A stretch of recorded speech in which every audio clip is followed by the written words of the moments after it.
Good afternoon, welcome to Visordown and welcome to our first ride and review of the new 2020 Ducati Multistrada V4S. So this is a bit of a transformative bike for Ducati in a lot of ways. It's one of the first bikes for around about 60 years that doesn't have desmodronic valve timing. It's got a conventional valve chain going on inside that new V4 Gran Turismo engine, which is a real departure for Ducati. And they didn't stop there either. They've completely sort of gone at this bike. It's not the Multistrada that it once was. Gone is the tubular frame. It's now got more of a sort of a monocoque structure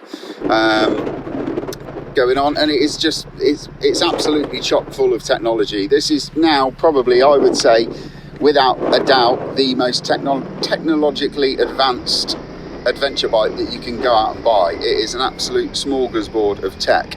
We're going to go through it in a lot more detail. Here's a little bit of an overview. So this one, in this spec, is going to be costing you around about £21,000. This one's fully loaded with the heated seats, the heated grips, and the S version gains that special Marzocchi semi-active suspension. So you've got a Marzocchi shock and the Marzocchi forks as well. You've got all the bells and whistles, so you've got all the cornering ABS, you've got the lean sensitive traction control, wheelie control in there as well. So it has got really everything you'll need. The only thing that's missing really, if you're really going to split hairs about it, is an electric screen. But thankfully that one is really very easy to use.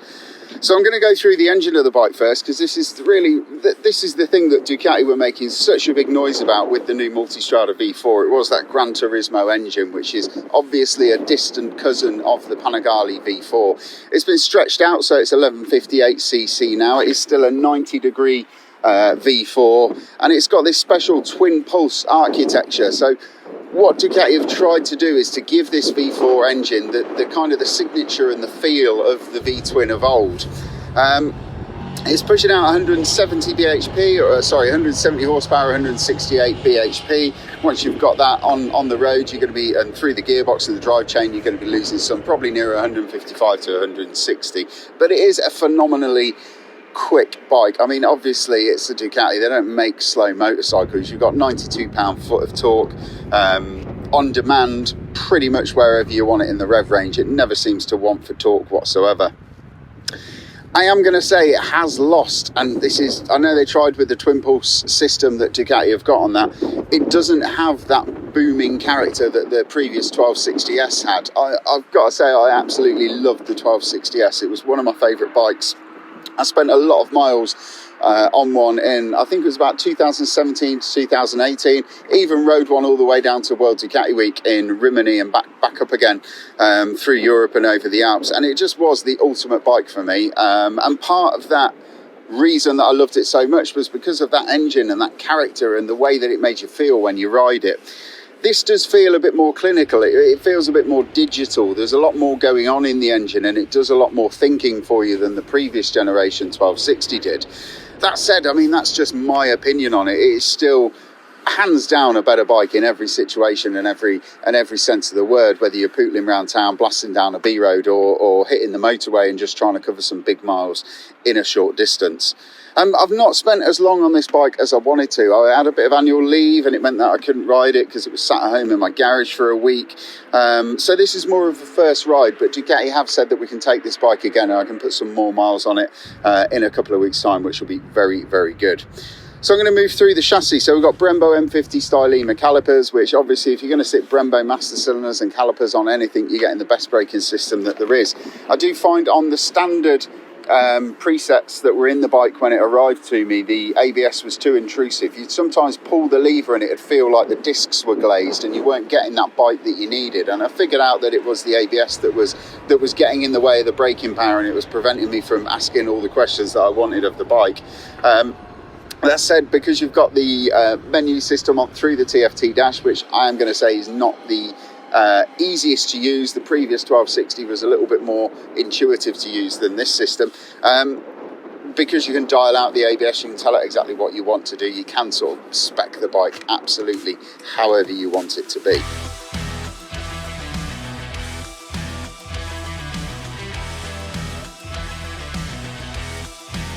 So as I mentioned at the start of the video, this has got the Marzocchi semi-active suspension system on there. like I said, I spent a lot of miles on the previous 1260. One of those most memorable rides that I did was over the St Bernard Pass, up over the Alps and down into Geneva on it, and it was just the most stunning bike to ride on these roads. The V4 is a totally different beast in terms of the handling department. The V4 engine and the chassis and the way that this bike is set up, it kind of feels like the weight has been shifted up slightly. So it feels a bit more top heavy when you're sort of manually handling the bike and when you're sort of riding it out on the road.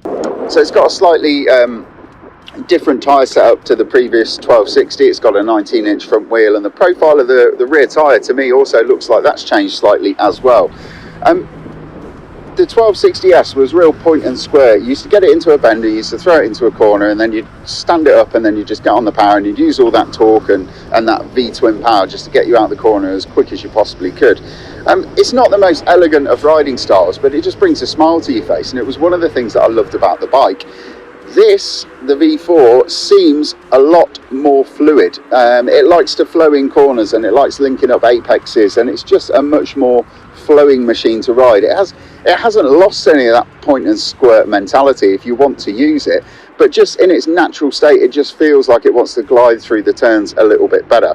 It's kind of because of the front wheel and the changes to the weight distribution, and of course now we've got a reverse rotating crank, so the crank's going the other way just like the Panigale does, just to help it dive into corners. And it's almost caught me out a couple of times when you've gone to put it into a corner, and it's steering almost too quickly into the corner, and it almost feels like you're going to topple over on yourself. It does take a little bit of getting used to when you're out on the roads.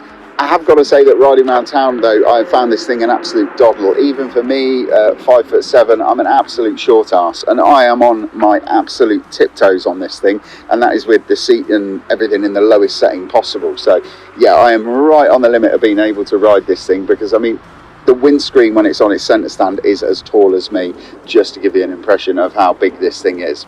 Or is that how small I am?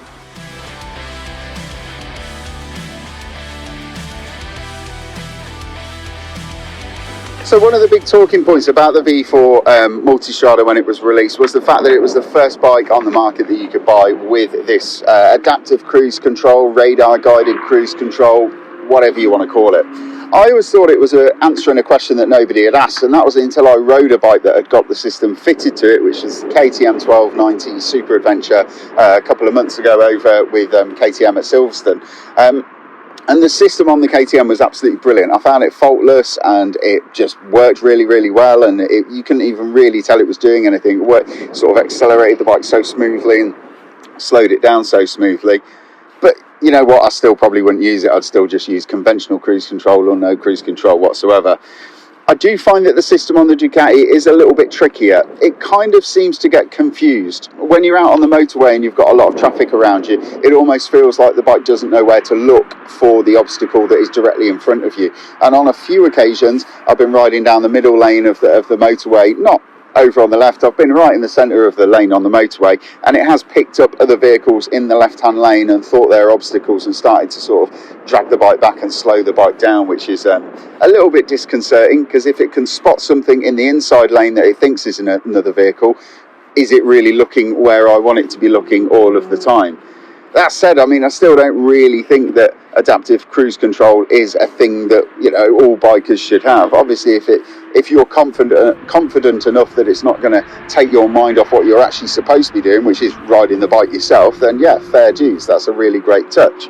There is one feature of this bike, though, which I think is an absolute godsend, and it's these blind spot detectors. I could ditch the adaptive cruise control and just have these. They're just so handy. Sometimes you get cars creeping up the inside or the outside of you when you're on the motorway, and they won't be visible in your rear view mirror. These little LEDs in here will just illuminate, just to let you know that there's something there, and they do work really, really well. They've been tuned nicely. Like I said, if it wasn't for the fact that the radar bits and bobs and gubbins and computers that have gone into it cost so much, I'd just say to Ducati, just leave the adaptive cruise control part out and just put on the blind spot detectors, because they seem like they could save so many lives. They're not going to be a replacement for a lifesaver glance or a shoulder check when you're riding on the motorway, but they're just that extra little bit of knowledge about what's going on around you, and on a bike that is so important when you're riding. So let's have a little bit of a deeper look into the Ducati adaptive cruise control system. Here we are, you can see that we're travelling along the A43 and cruise control is engaged at 75 miles an hour.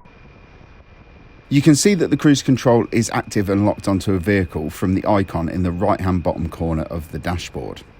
That vehicle is travelling slightly slower than me, therefore the bike speed has dropped from 75 to 68 miles an hour.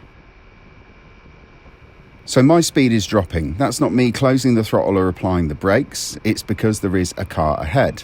I check my mirror, flick on the indicator, and as you'll notice, my speed begins to increase. That's not me accelerating, that is the bike. I quickly get up to my target speed of 75 miles an hour, and then the traffic ahead slows down again, and then we see the reason why. Once the police van is behind us, the traffic speeds up again and the bike accelerates away without me having to do a thing. Like I said, I've not ridden it quite as much as I've wanted to. The comfort is better than the previous generation 1260. The 1260S kind of had a seat setup that wouldn't have looked out of place in a spaghetti western cowboy movie from the 1960s. It was kind of like this big, flat, expansive seat that sort of sloped down into the bottom of the tank. And I keep going back to it, but because I'm a short ass, I would always sort of slide to the front of the tank and then I'd be right up against the tank and my legs would be really splayed wide and it wasn't the comfiest place to sit.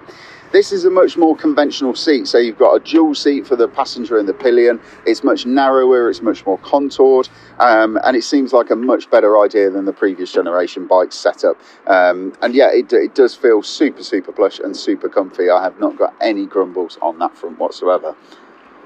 So like I said a little bit earlier on, this is not a full review. I've not put the miles on it. I think I've done about 220 or 230 miles on this thing since we had it, and I do like to try and do quite a bit more than that when we publish a review.